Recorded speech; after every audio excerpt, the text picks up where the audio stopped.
দর্শক, সুন্দরবন মানেই ভয়ঙ্কর। প্রতিটা মুহূর্ত, প্রতিটা পদক্ষেপেই থাকে বিপদের হাতছানি, থাকে ভয়ঙ্কর ঝুঁকির কথাও।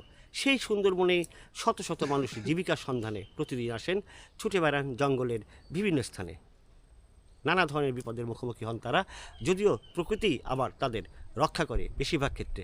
তেমনই একজন শুকুর আলী, পেশায় কাঁকড়া মাছ ধরা জেলে।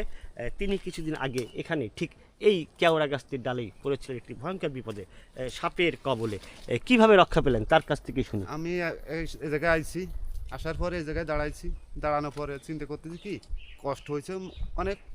কষ্ট হলে এই জায়গায় দাওড়া কোপ দিছি, কোপ দিয়ে এই জায়গায় দাওড়া থুইছি।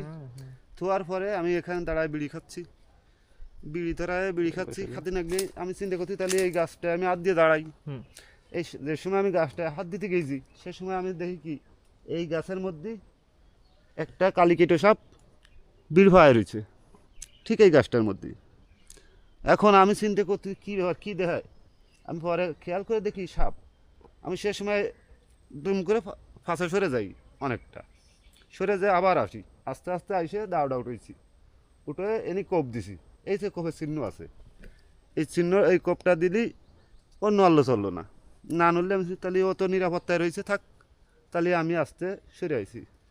আমার খুব দেহে আমি একটু ভয় পাইছি, আর সেও নিরাপত্তায় রয়েছে, কোনো সমস্যা হয়নি আমার।